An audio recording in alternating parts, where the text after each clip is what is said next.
I kind of looked at him. I go, "You're not a serious person by saying Yeah. that." So I guess it's just kind of a tax scheme that rewards that, and then they're able to say that it's sustainable, on top of that. The banks, who were allegedly the ones that were defrauded, they came to the stand and they supported Donald Trump. George Soros in 2022 donated almost $179 million in politics. Russia has space nukes.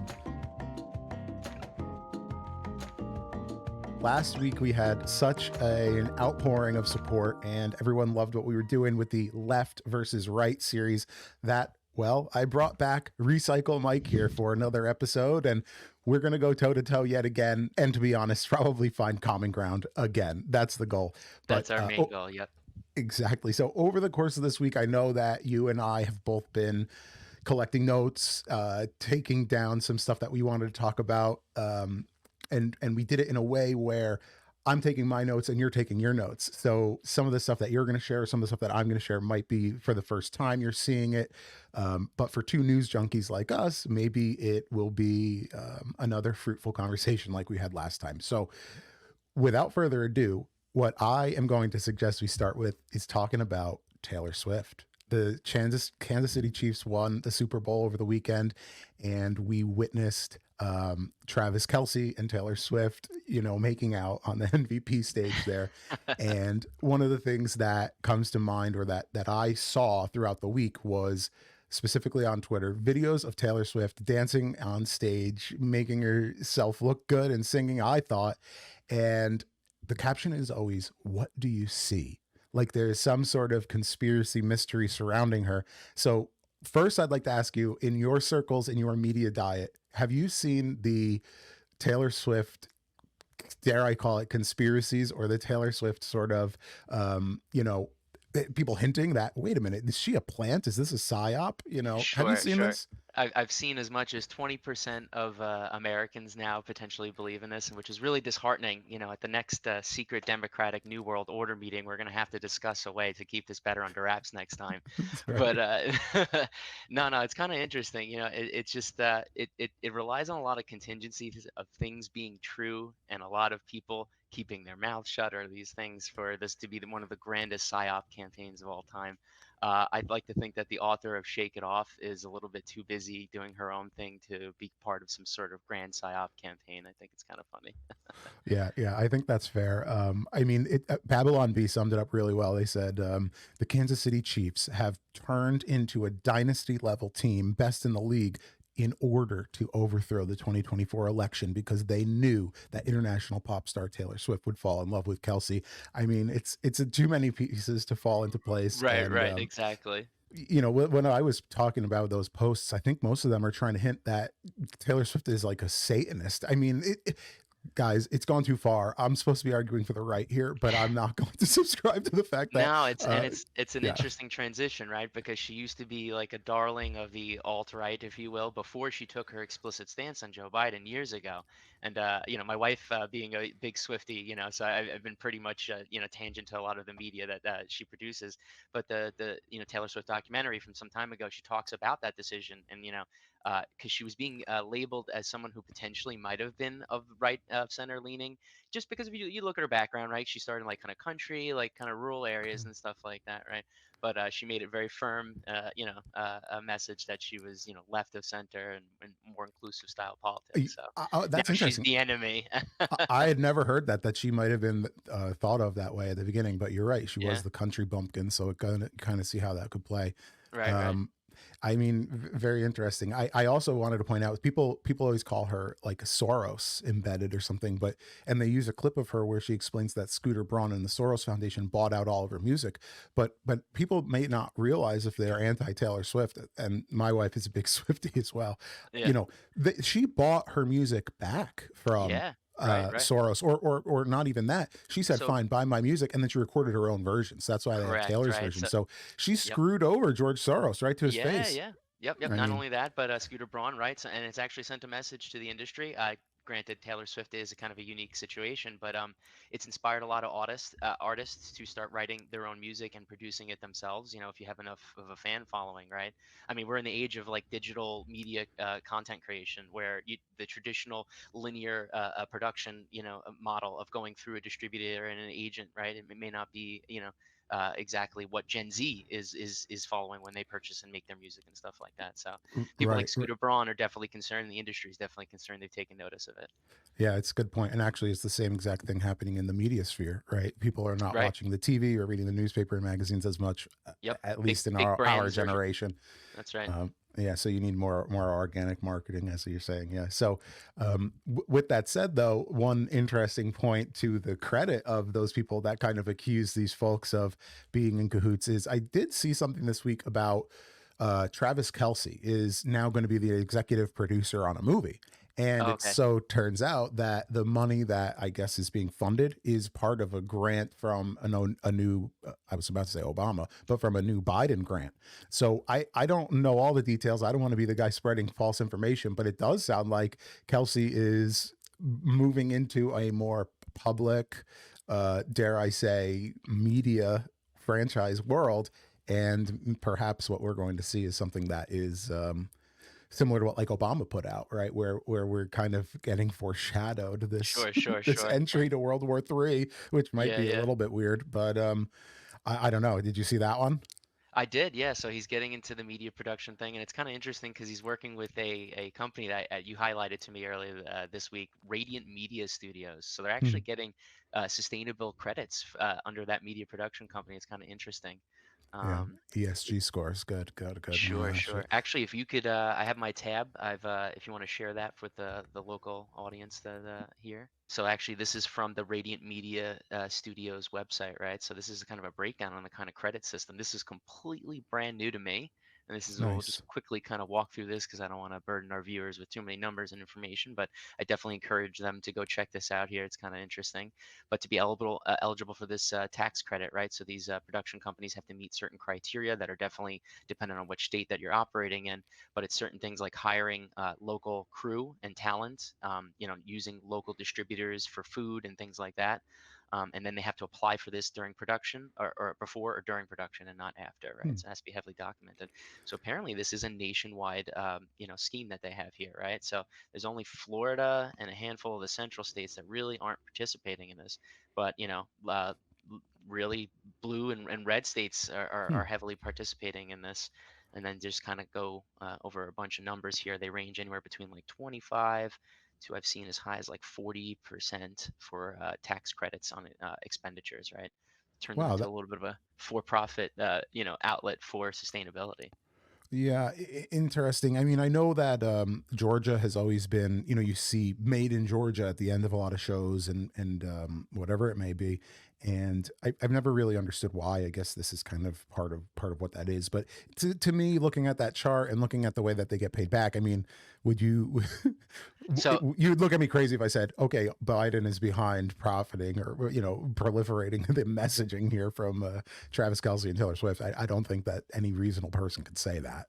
no, no. So, but I think what's going on here with that is just like it's a little bit of greenwashing. It's not necessarily that they're doing anything brand new, right? It's cheaper to hire local talent. It's better to hire local distributors, right? That's usually where you get like a better bang for your buck instead of shipping things from out of country and stuff like that.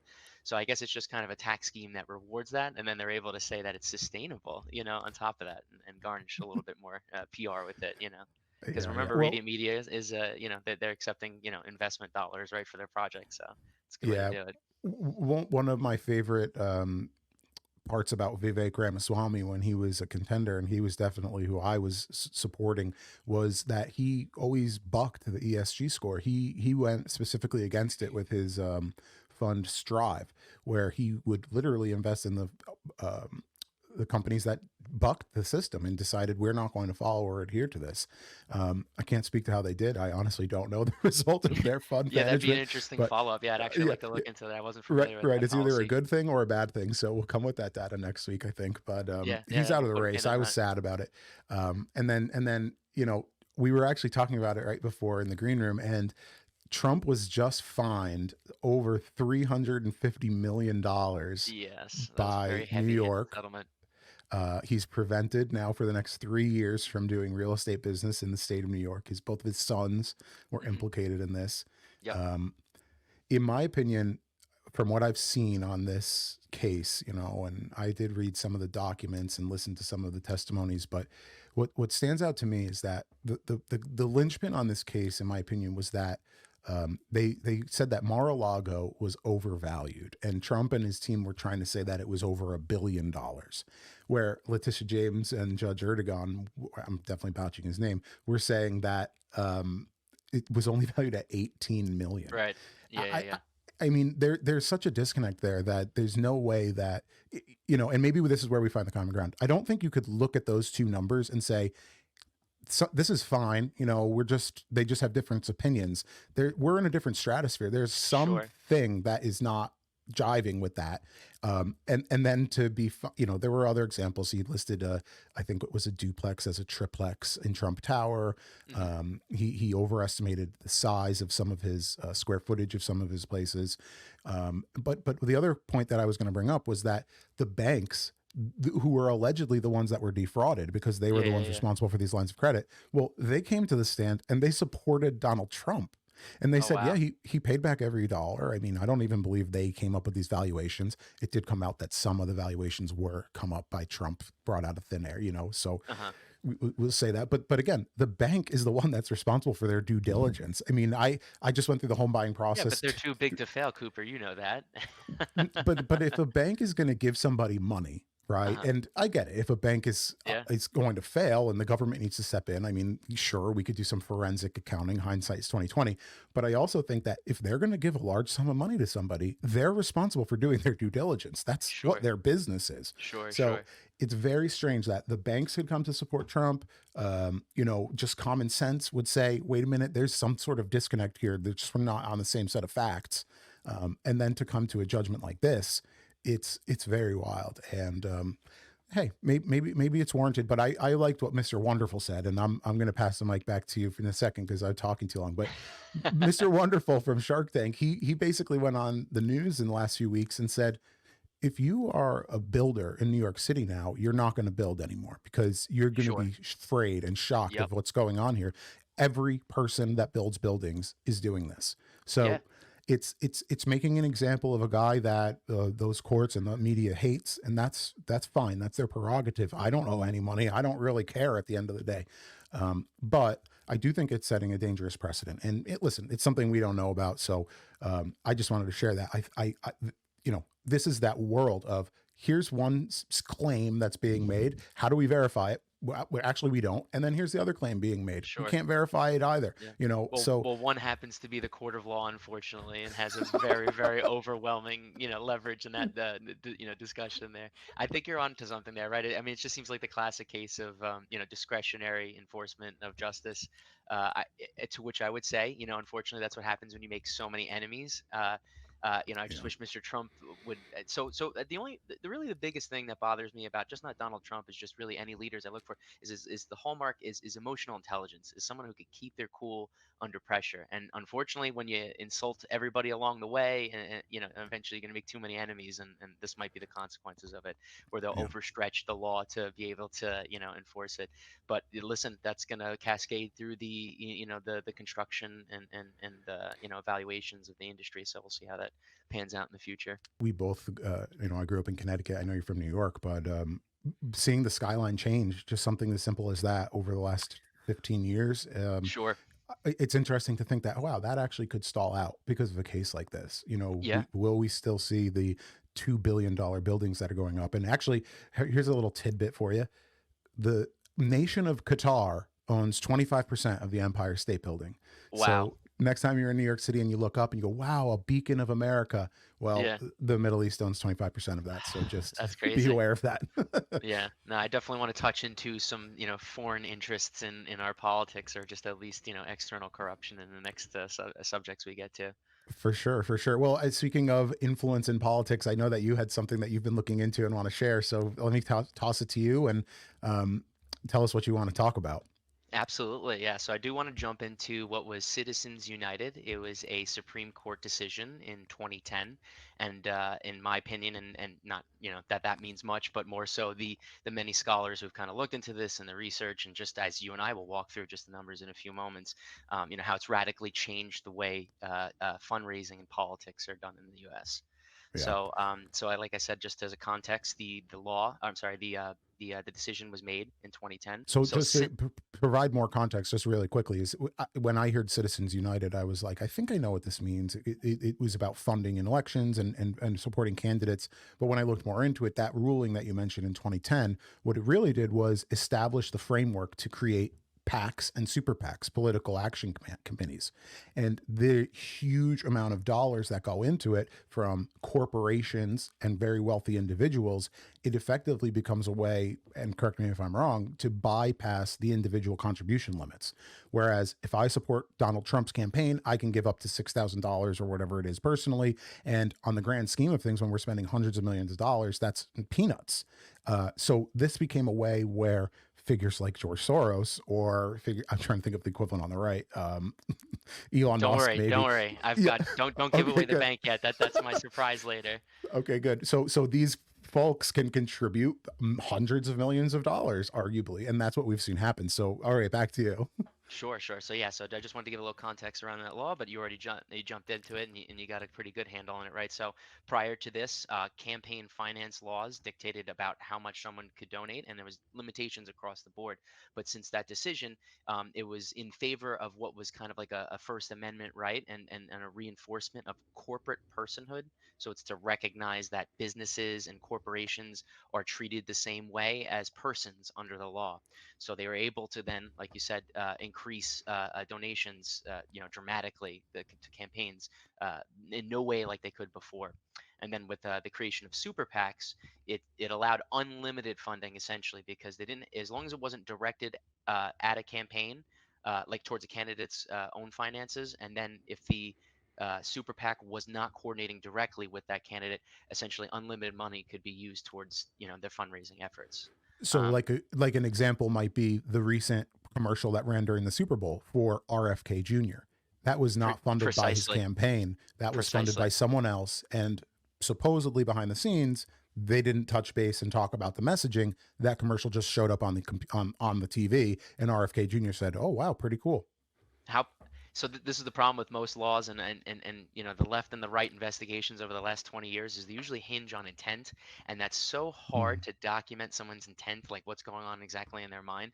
So this is the problem with verifying whether a super PAC is coordinating with a campaign or not, and it really right. doesn't have to even be so verifiable because the campaign could just scream like I believe in this and this, and then the super PAC just goes and hammers that home to the tunes of 10, 20, 30, $100 million, right? Yeah, So yeah. It's not too hard to find the messaging that the campaign's putting out. Right, they're putting it absolutely. out. Absolutely, right? You're So I right. mean, so 2008, right? So this was before the decision was made by the Supreme Court. So we were looking at total raised was about $1.6 billion, right?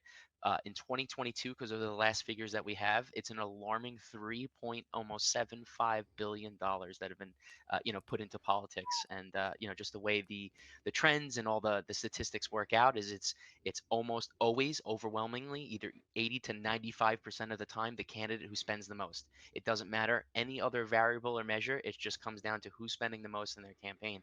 And as Yeah. you can see, just since 2008, the average candidate now needs to raise about 124% more just to stay viable, right? That's the average campaign level spending. Yeah, yeah, Um, that's ridiculously high. It's crazy. I mean, when we heard numbers in Iowa where Ron DeSantis had spent 300 million or Nikki Haley spent 150 million, just even that, this and then Vivek spent 30 million. Again, we're talking in different stratospheres here. Sure. Where the heck does that money Sure. go? But Could you at least now imagine we if know it where was it like comes from. invested in some sort of domestic policy and how much we would all benefit with the Uh, billions of dollars being chucked around here? But I know you that's a could whole solve nother the homeless story here. crisis twice over. Yeah, right. Oh my gosh. But anyhow, let's not digress too far here. So what was interesting though is there's been an explosion of small donor donations, right? But so this enables somebody to kind of vote in, all the way across the country, right? If you donate to a super PAC, you can actually affect elections from living in New York to, some, key battleground states in the Midwest and stuff like that. When, come the important presidential and midterm election waves. So while it's given a lot of small Americans like a voice in the political system, it still is overwhelmingly those large donors who have the, the share of that funding, and I'll show kind of how seats in at least in the House of Representatives are just outright bought, right? When you have over 500 seats, it's hard to keep track of them all, and Hmm. we'll go into the large versus small donor donations, and it's kind of shocking how some candidates have $0 in small donations, which means they're completely bought out by a PAC or super PAC. Yeah, interesting. Or could it? I mean, just to play devil's advocate, could it mean that they just didn't bother with that because they had the money and I, they just didn't need it? Kind of hard to justify, I guess, I right? guess, yeah, So, right, right. Well, so, okay, so, so I okay. do want to say though about Citizens United and the decision based on the First Amendment.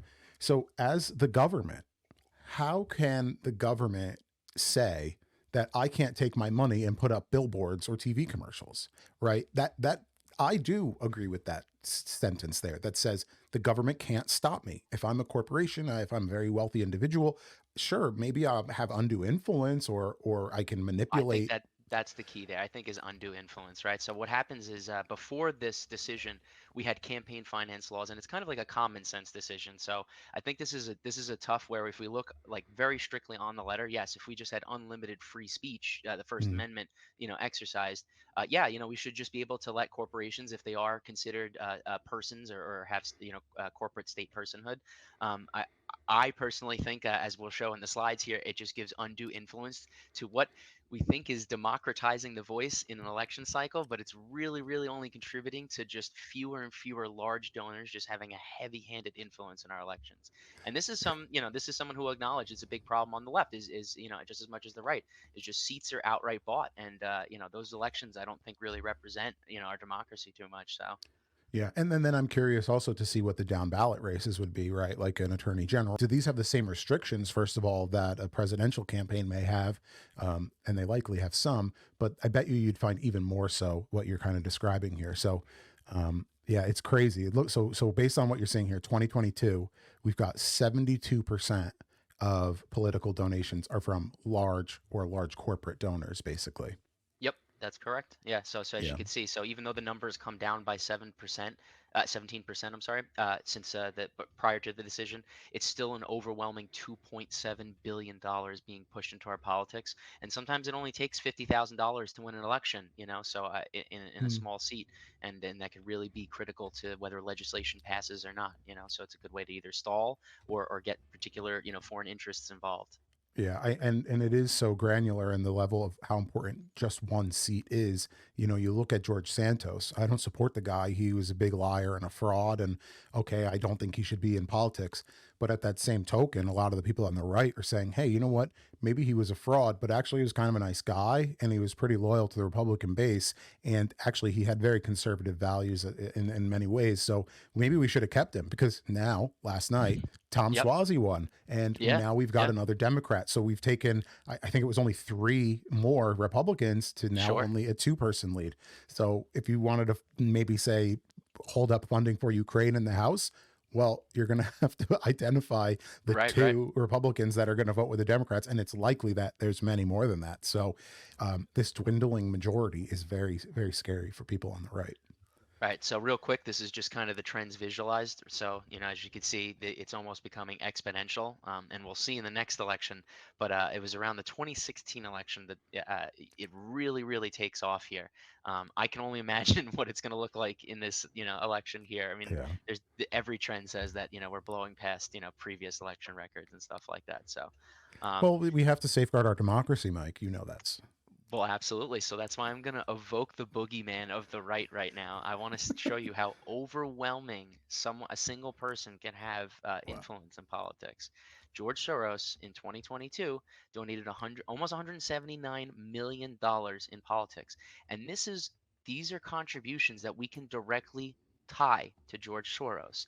With super PACs, they don't have to disclose where they get their donations from, and they're allowed to give unlimited transfers to the RNC. And the RNC or DNC, I'm sorry, both of it. It's either a political committee.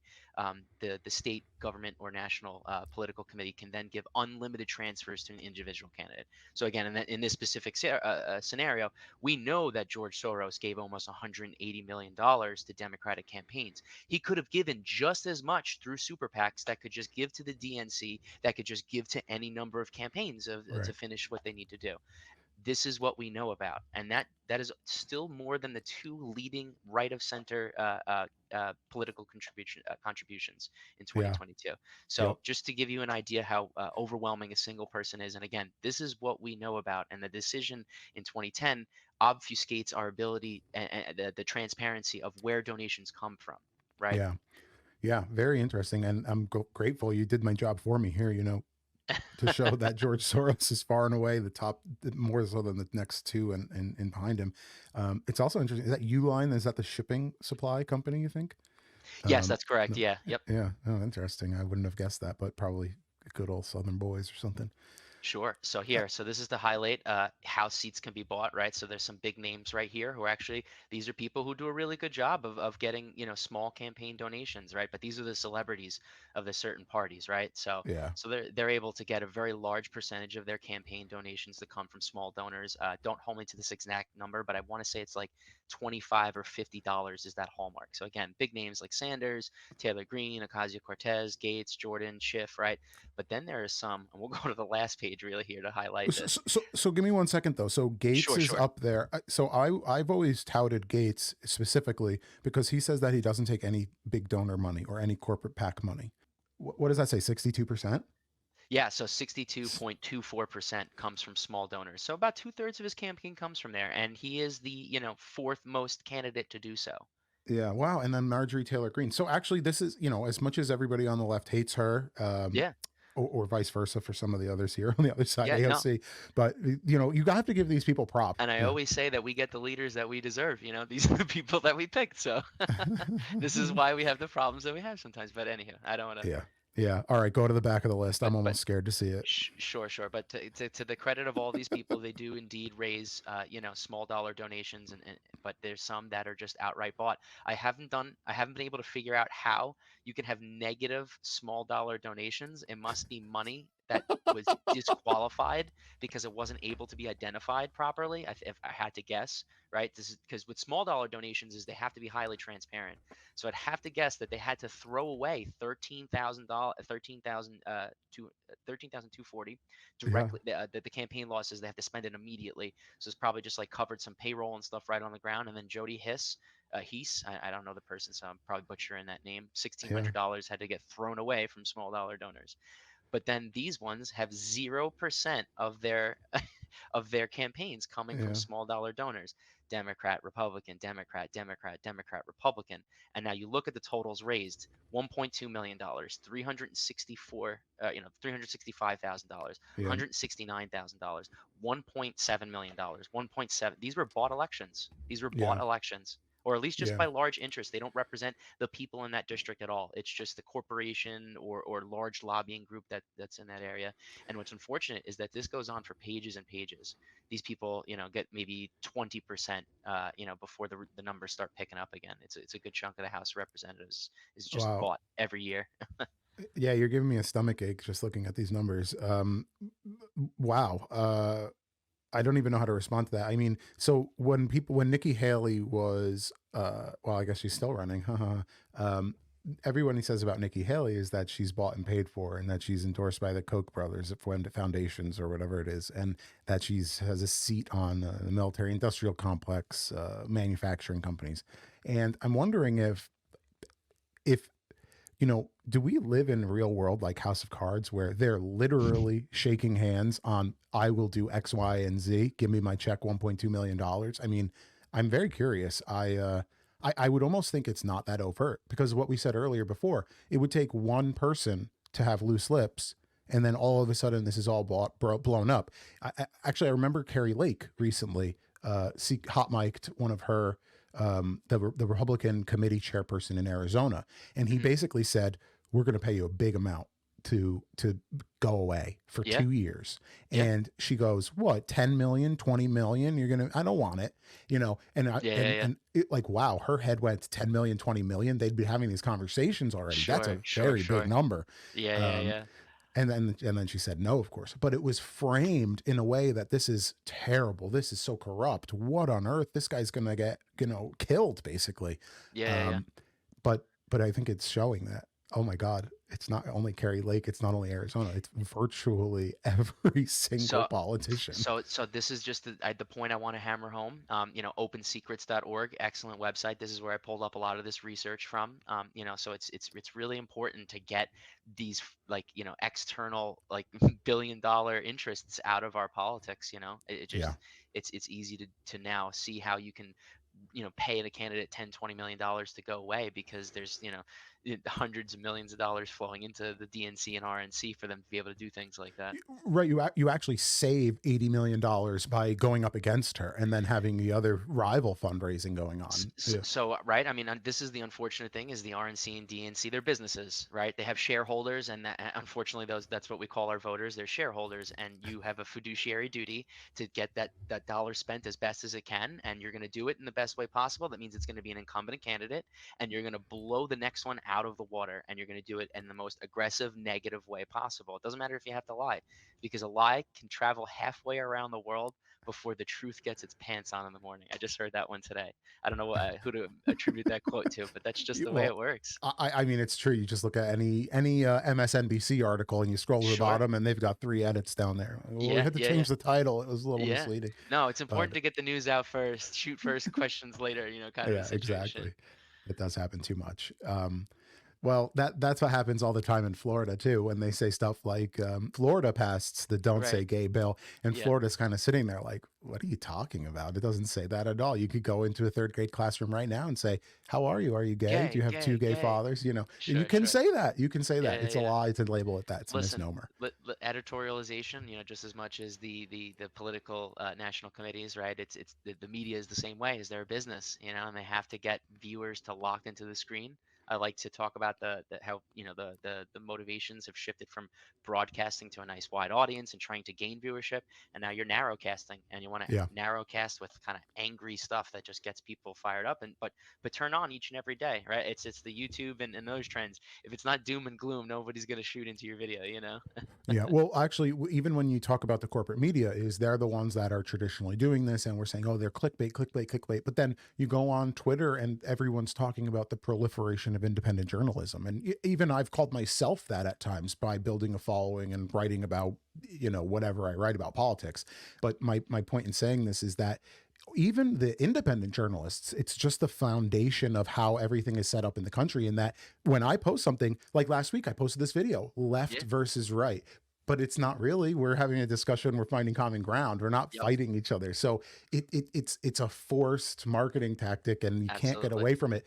But of course, I think, and I'm going to go to another thing on this one, but we want to strive for the intellectually honest titles and marketing, right? Absolutely. Whereas, if you, this came up after last week as well. I was speaking with someone discussing what we talked about single issue bills and how um, it doesn't work that way. It just doesn't work that way. Yeah, They yeah. have to trade asset for asset between the two parties or between the two contingencies.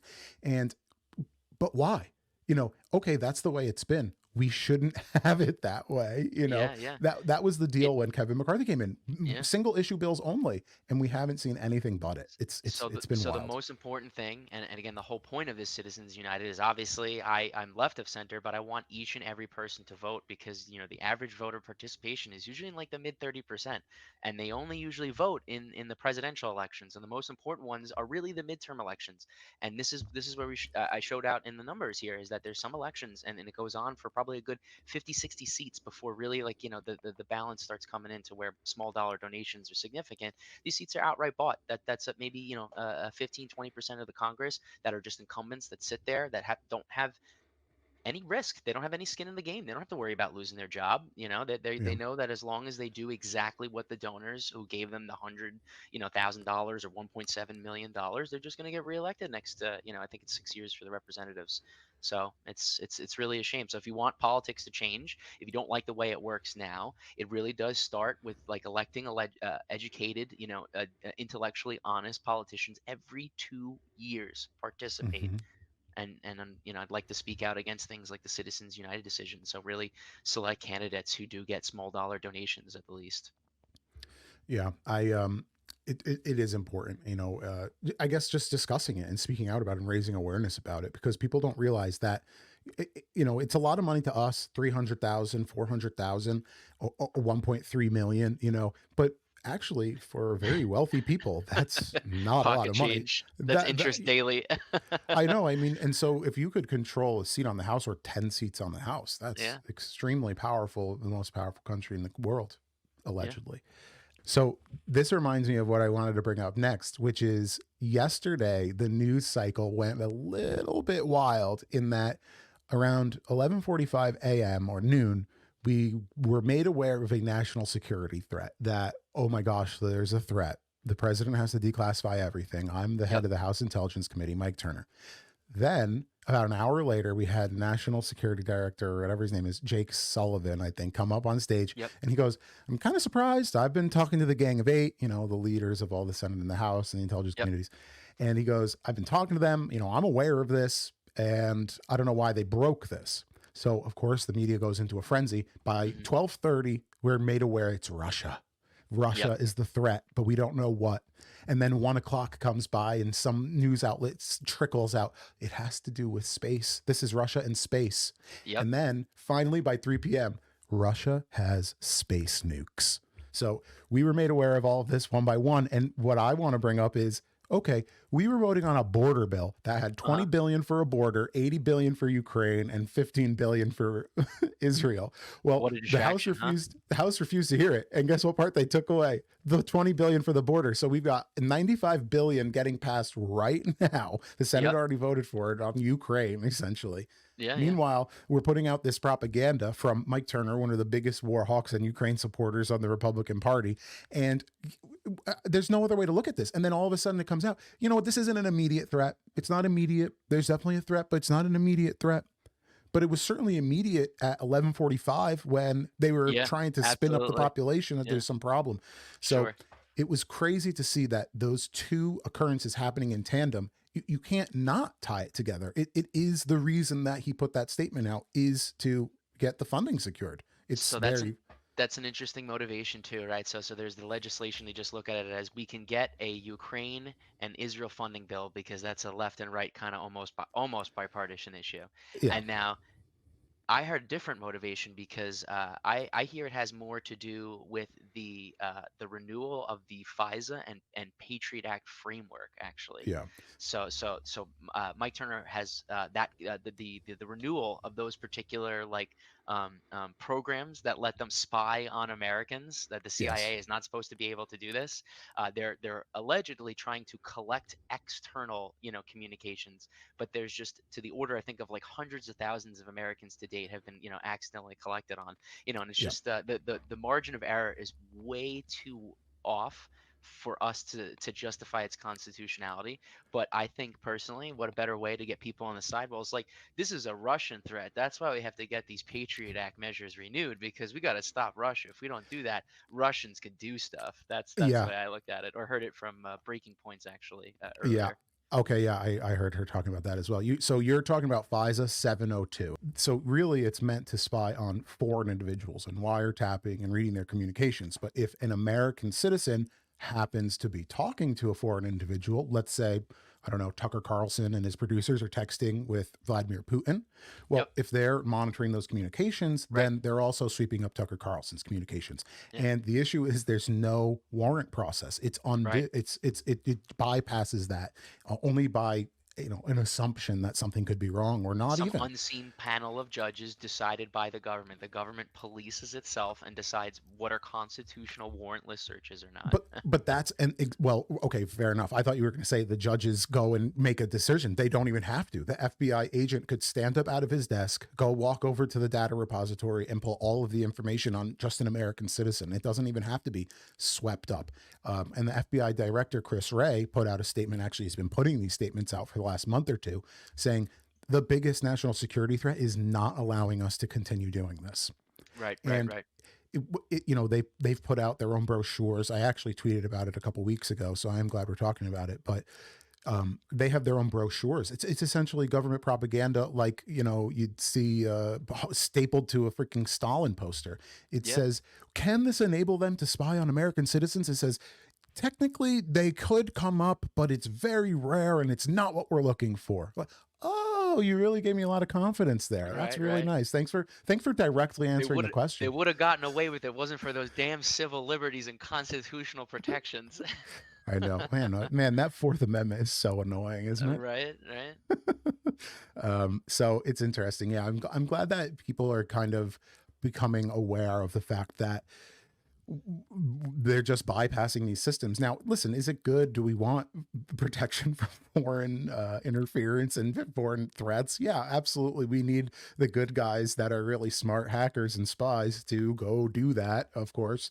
Right, Um, right. Actually, that's really upsetting to me. Remember back in Hofstra early on, I was watching a lot of the big infosec hacking groups, surrounding like the Occupy Wall Street movements and things like that. okay. So yeah. So unfortunately, there were a lot of young kids who were just thrown in jail and or given really harsh probationary sentences. And it's like these should have been catch me if you can kind of opportunities. It's like how did this 18 to 25-year-old like subvert and bring these banking systems to a halt for several hours by That's jamming up right. their merchant processing? It's like this is somebody you need to like learn how they did it to kind of strengthen their systems and stuff like that, and give this fucking kid a career, instead of silence him and Exactly. making an I, example out of him. I don't.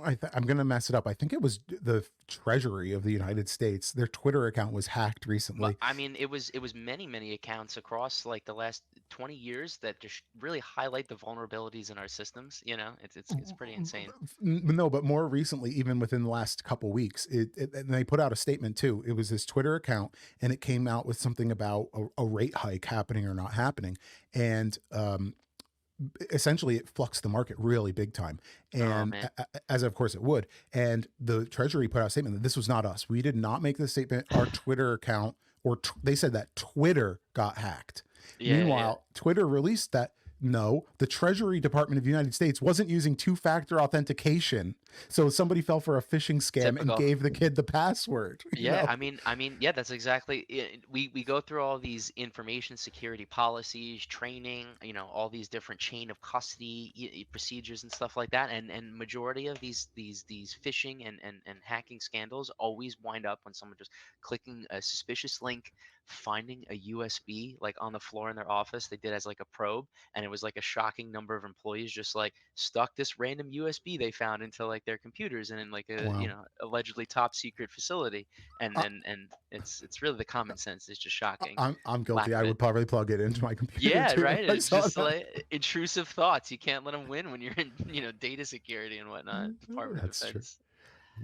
It's very interesting, but it brings me to this Russian space nuke threat. Last week, Okay. we talked about the fact that Space Force was created January 8th, 2021. So, right after January 6th, right as I Yep. guess Biden is coming into office. So, and I remember I was very interested in it. I actually was saying I wanted to join the Space Force. I was so interested in what they were doing, and I actually didn't know what they were doing. So, I looked into it at that time. And one of their biggest stated missions is to protect our assets in space. So it's not like they're getting out there ready to do space warfare or whatever. They are monitoring something like 50,000 satellites and Right. space debris and other things like that. It So it's hinges protected. all on our satellite communications. That is the crux of all of our capabilities of our military and just, functioning of our government, really. It's how we communicate from state to state in real time. For sure. It's how we're communicating right now with these That's satellites, right. I suppose. That's right. So it is good that, something like that is in place to protect it. But it again gives me this feeling that we're being told about these things in a manner that it's trickling out. It's not exactly fleshed out yet. It's a vague threat. And it really, it's like, wait a minute. We obviously were aware of this, like, well, I don't know, 4 years ago plus. That's why we made an Right, right. entire branch of the military to protect Sure. against it. So it's just, again, it just gives me this really sour taste. Like I'm eating an airhead because I don't like it. I don't like it. I don't Yeah, want to I be mean, given these half truths. We're the American people. We're supposed to be discerning and smart. At least some of us. So give me the Unfortunately, real truth. unfortunately, maybe don't think there's enough, and that's why they just, ram, legislation through. We don't have time to deal with Americans. Yeah, yeah. Hey, Um, listen, I think a good segue would be into like a third party candidate, right? Or even just what that might look like. Maybe this is the opportunity of a lifetime, but I do want, if you have it available, that Nate Silver 538 tweet. yes, I brought it up. So here's that Nate Silver tweet. For those that you are listening, I'll read it out. You don't demonstrate your seriousness that Trump is an existential threat to democracy by going through the motions to renominate an 81-year-old with a 38% approval rating that 75% of voters think is too old without giving anyone a chance, because that's just how things are done. So this has got to be the most frustrating thing, right? So we're all talking about how we're so sick and tired of the way things are. We're so fed up with the system. Okay, let's go to the ballots and let's see what new direction we can go in. Oh, wait, it's an 81-year-old, a 78-year-old, and if you really want to consider like RFK Jr. to be the next contender, a 70-year-old. These are the three leading candidates, each with their own healthy share of very controversial statements. Two of them are, we're sitting either a sitting president or was a president, so we have policy records to kind of judge them by, and there's many negatives and blotch marks to each of them. So this is the importance of not just voting in presidential elections, because then you wouldn't have an entire body of Democrats and Republicans just kind of supporting the nominees that you don't feel like they represent you at all. That's the best way I can kind of put it. But though, how, here I'm going to call out the left here, because how hypocritical is it to go around screaming, we need to protect democracy, we need to protect our sacred democracy, this Absolutely. is the most important election in history, and all of a Hmm. sudden you're Yeah. basically wheeling him out in a wheelchair. No offense, Greg Abbott, Yeah. but frankly, this guy Biden can't stand up, he can't say a Yeah. sentence, and then you're gaslit to say no, he can ride a bike. Okay, he can ride a bike, Yeah. Mike, Yeah. and Yeah. Rachel Maddow will tell you and show clips of him riding a bike, but she So won't show so you the clips of him falling over on the bike. so this is the problem, is just because he does show coherence and perhaps better days, it doesn't really shy away from the fact that he just has so much age on him. He's 81 years old. Anything can happen over the next several years. So just the idea that he has better moments, he had a policy record, doesn't mean that we kind of have to keep this like just this living corpse. We have a similar situation going on in Congress, right? Mitch McConnell not looking so young himself at many moments. We had Senator Dianne Feinstein, right? Almost like a living corpse and dying in office. I like to Yeah. think that we're almost in this almost surreal kind of um, um, uh, Warhammer 40K. I don't know if anyone's kind of familiar with that. The Emperor is important to holding the human race together. So he's just a living corpse on a golden throne, and that's what it feels like with our politicians. Is we're just like, keep them alive because the vote is important. We don't want the seat to flip. Like crazy stuff like that. Or how about this one, Ruth Bader Ginsburg? Yeah, She stayed yeah, in there more so than probably she yeah, was yeah. physically able to.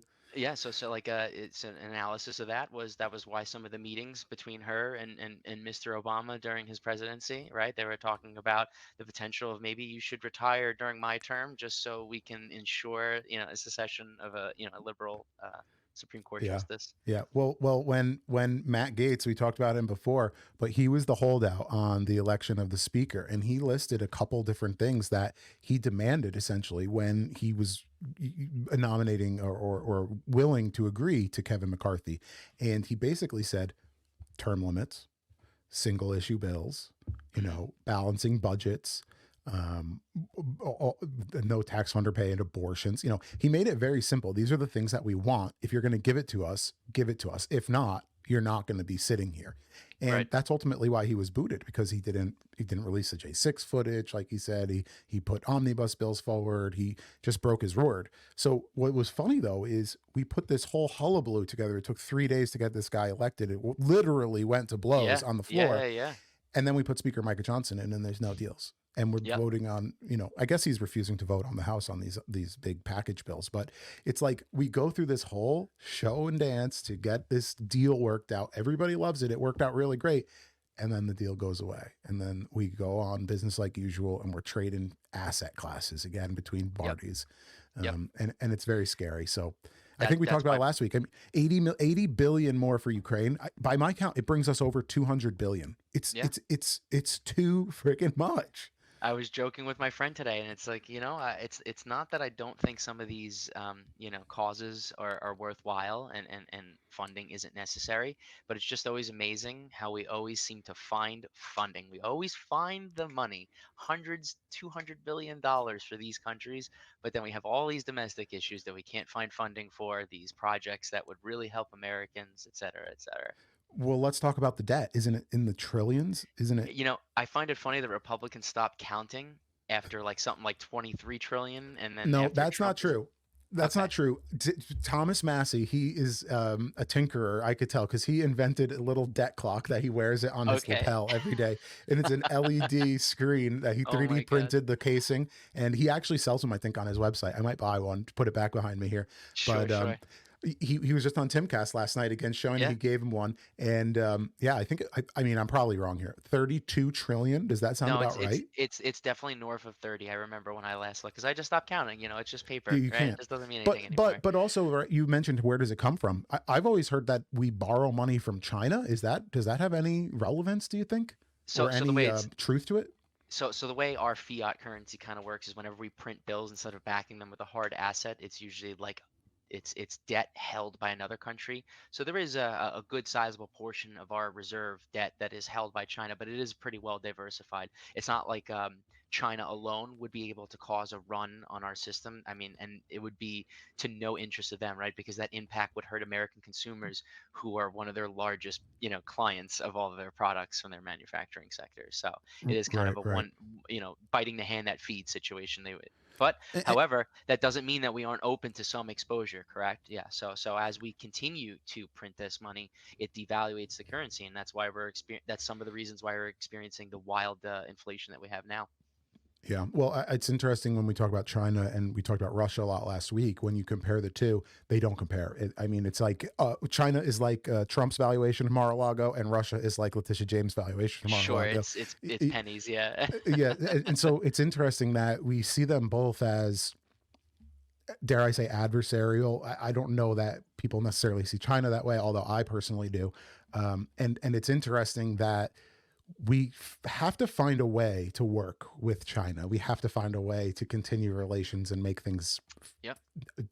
tolerable. Whereas with Russia, we kind of have no problem just drawing this red line and saying, "You're all sanctioned. Get the heck out of here. You're not, part of the world stage anymore." Essentially. Sure. I think that speaks to how heavily reliant we are in their manufacturing sector. So it kind of ties back to Nixon and a lot of that free trade era kind of stuff, where it made a lot of Americans rich for a while, because you used to be able now to fire 10 of your American employees who used to make your widget and replace it for pennies on the dollar from manufacturing in China.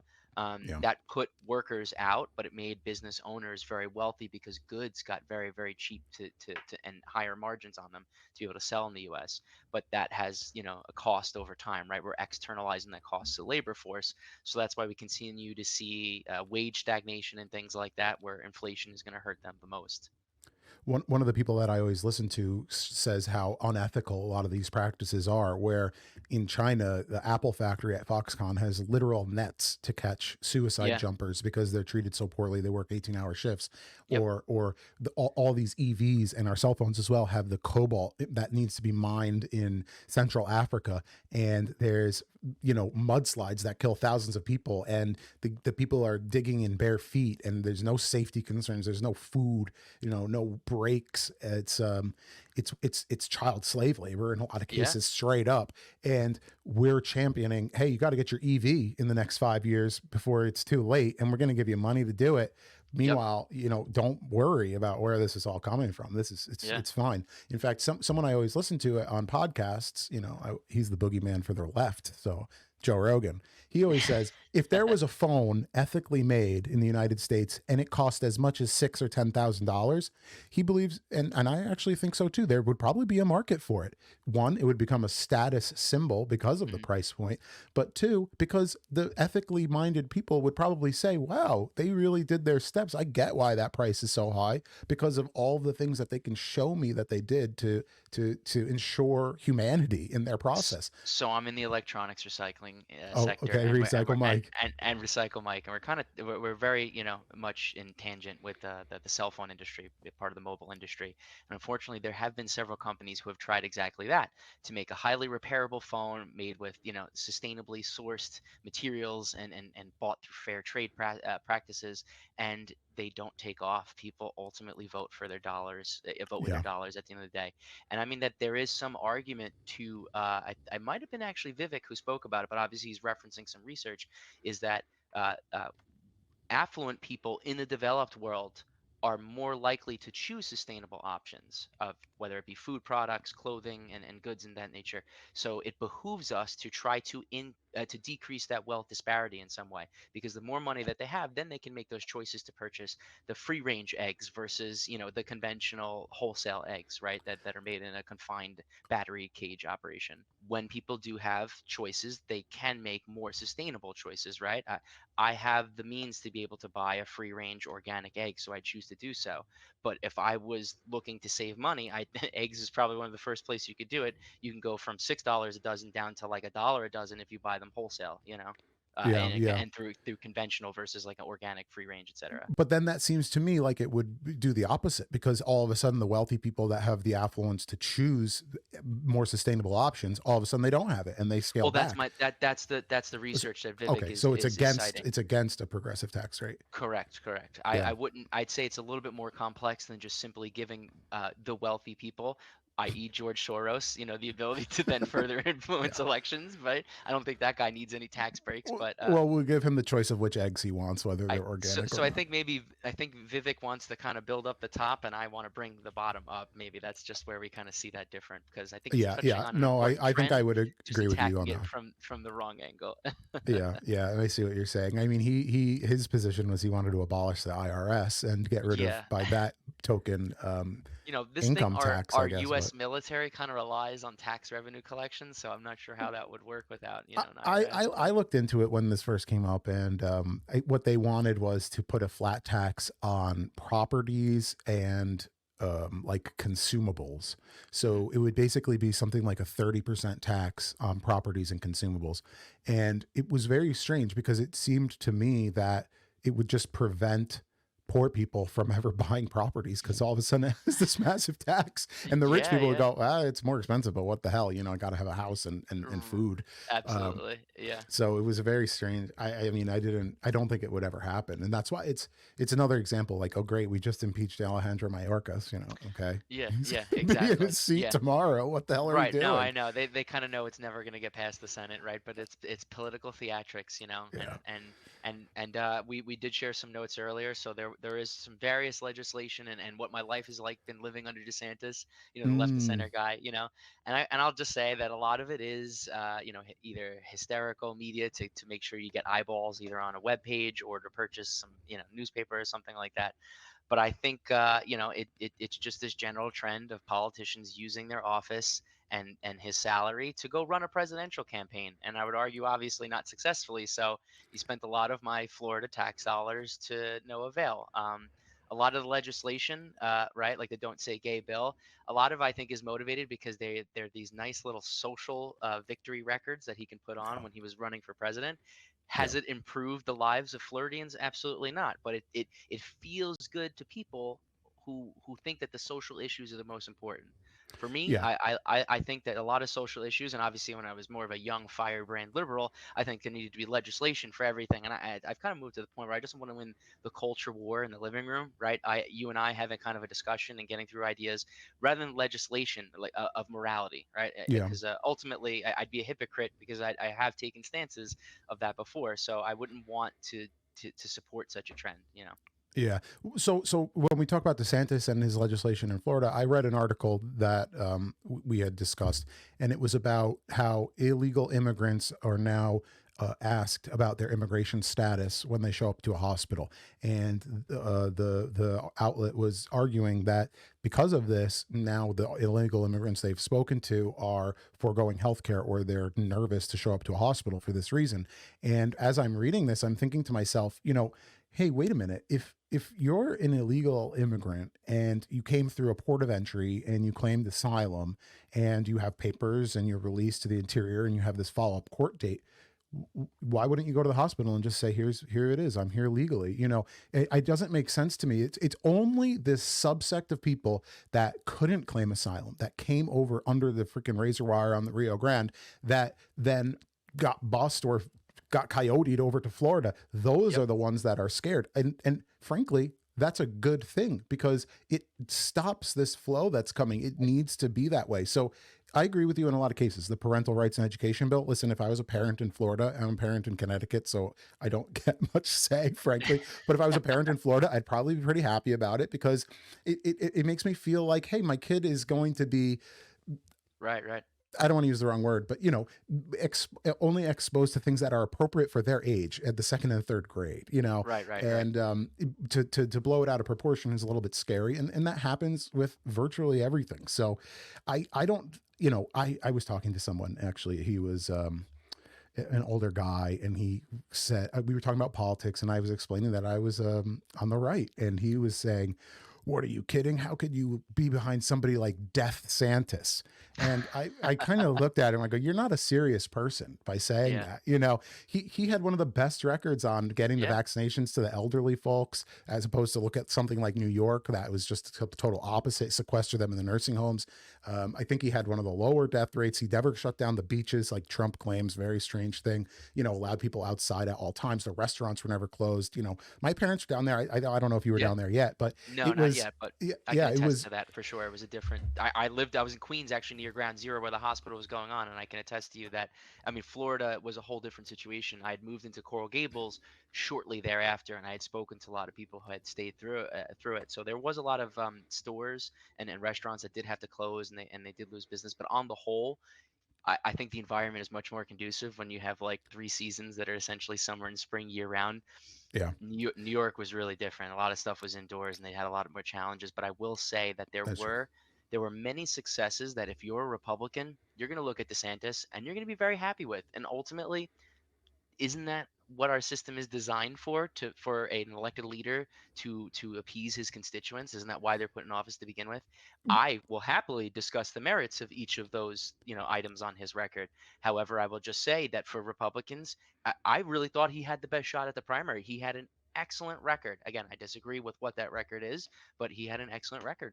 Yeah, I get what you're saying, and he had to bolster his resume as he was going Hmm. in to make his announcement. But I also, and this is something I always say if I ever talk about abortion with somebody that is nearby me, because I live in the Northeast. So every state near me, you can go get an abortion anytime. Yep. So. But what I argue is someone up here who's saying this, they're taking away women's rights. I go, but why do you care what they're doing in Oklahoma and Texas? It's 3,000 miles away from you. What difference does it make? And that's what that community decided. Yeah. So when we talk about DeSantis, and that people could argue that point, and I get that it's a republic, it's a democratic republic, right? We talked about Right. last Right. time, not a Right. democracy. So those folks in the office get to decide what the law is going to be. That's just the way it works. So, but again, why wouldn't the people in Florida that overwhelmingly voted for DeSantis, wouldn't you assume that they probably overwhelmingly approve of what he's doing and what he's saying? I find it hard to believe that the majority of people disagree with his rulings. I just would say that's probably not the accurate truth, because look at him. He's in office. He won 65% Well, of the vote. yeah, we'll definitely see come the next election. Unfortunately, with Hmm. primaries, is they often, if you don't win them, they're going to hurt you way more in your political career than help you ultimately. Yeah. So we'll see how that fares. But I still think that a lot of, just speaking to Floridians, if you're right of center, I mean, he's your man. He's done everything right. So I don't see the lack of support that many people are saying. If you're in Miami or any of the other bluer cities and stuff like that, Tampa or some of the blue communities, of course it's going to seem like he's not doing so well, right? I think it's Yeah. more of a your own echo chamber kind of a thing. Well, being on the echo chamber of the right, admittedly on Twitter, I was really looking forward to DeSantis's campaign, and I will be the first to say, as a Trump supporter or Republican, right? I'm going to vote for him, but I don't think he's going to win. And I know we disagree on that. You think he actually has a good chance against Biden, but with Ron, I see what you're saying. Yeah, he probably could have performed better against Biden, but I have two problems with this. Is that one, he actually, because of these legislation in Florida, postured himself further to the right than that of Trump, Right. where Trump is actually, he held up a gay pride flag, and he, um, did the crime bill and all of this stuff. I mean, listen, there's a lot of things that he'd be okay with, and Yeah, yeah. but It's hard to compare Donald Trump to anything because he is just yeah. truly Teflon Don. He is immune to every political norm, trend, things that would sink campaigns, right? Like it just doesn't affect him. He operates on a completely different set of rules. It's just Well, it's totally due to his charisma, and that was the other thing I was going to say about Ron is he was just void of charisma. I mean, absolutely. you kind of want a nerd in a way in the White House because you really want a smart, Yeah, well-spoken guy, but at the same time, you know that the class president always gets won by the most popular kid, and absolutely. that's what one of the other problems is that when I was really excited for Ron, but as soon as he announced his campaign, I couldn't support him because He's he did it via a live Twitter space where it's kind of like this. You really have to be organic. If we start chopping it up, or you could tell that I'm reading from a script over here, someone's going to uh-huh. say, well, "What the heck is going on here? This isn't Doesn't really feel like right. it's Yeah. not authentic." And that is exactly what happened with Ron. Elon Musk handed him the microphone to 4 million people or whatever it was, and he started reading from a script and had to help America. It sounded so robotic and terrible. Right, right, Um, right. and then meanwhile, by that same token, Vivek announced his campaign almost the exact same way via Twitter Space, and he's become a celebrity online now because of the Yeah. way that he can just eloquently and authentically deliver a message. It's so important. That was my biggest problem with DeSantis. And I have close friends that lived in Florida, didn't want to support Trump, but wanted to vote for the right and loved DeSantis. He was the Hillary Clinton of the right, right? So they're Okay. administrators with decent records that why the left should love Hillary Clinton and the right should love Ron DeSantis, but they just perform poorly in elections. They just perform terribly. It's just always how it is. Yeah, yeah. Well, now we're left with Nikki Haley on the right, and Who?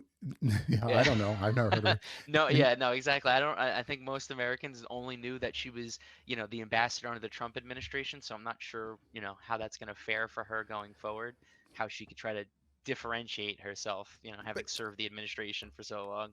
at a certain point, as a Republican, I want to support Trump. I want to believe the fear mongering, frankly, that I'm hearing about Haley to say, oh, she's not going to be tough on the border. She's not going to be tough on, all of these things that we need the right to focus on now. And I honestly believe though, that when you get down to her policies, it, and then the fact that she's winning against Biden in the general by like 60-40, it's like, guys, we Yeah, have yeah. to reassess this here. Man. We're already funding Ukraine. If that's her biggest problem, like we're already doing that. So Right, maybe right, we can right. overlook that. But I say that to my audience capture, into my echo chamber, into my following, and are you kidding me? You're going to you depart from Trump? Some of Yeah, them already left my page because I said I wanted to support Vivek, who's Trump yeah, yeah, yeah. 2.0. But Right, right, right. anybody but Trump has become a big problem, has become a pariah.